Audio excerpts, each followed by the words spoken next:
41 குடும்பத்திற்கும் அரசாங்க வேலை இல்லாம பண்ணிட்டீங்களேண்ணே. நீங்க தான் சொல்லுவீங்க, மாடு மேய்க்கிற தொழில் கூட நான் அரசாங்க வேலையை ஆக்குவேன் அப்படின்னு சொல்லிங்களேண்ணே. பாவனே, அந்த குடும்பம் நல்லா இருக்கட்டும். நாம் தமிழர் கட்சியில உள்ளவங்க எப்பவுமே மக்களுக்கு நல்லது செய்யணும் தான் நினைப்பாங்க. யாரோ உங்களை ஏதோ தூண்டி விட்டு நீங்க இந்த மாதிரி வேலை எதுவும் செய்ய சொல்லியிருப்பாங்கன்னு நினைக்கிறேன். இது நீங்க செஞ்சிருக்க மாட்டீங்க.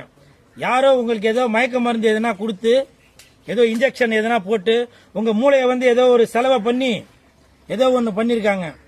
நாம் தமிழர் சீமானண்ணா அந்த மாதிரி ஆள் இல்ல, யாரோ ஏதோ பண்ணிருக்காங்க. சீமானண்ணா, இனிமேட்டு நீங்க எதனா சாப்பிடும்போது, குடிக்கும்போது, பாலாக இருந்தாலும் சரி, தேனாக இருந்தாலும் சரி, காப்பியாக இருந்தாலும் சரி, பாயாசமாக இருந்தாலும் சரி, அதுல எதுவும் கலந்துருக்குதா மற்றவங்களை குடிச்சு டெஸ்ட் பண்ணிட்டு அது நீங்க சாப்பிடுங்க தயவு செய்து. ஏன்னா நீங்க ரொம்ப நல்லவர்.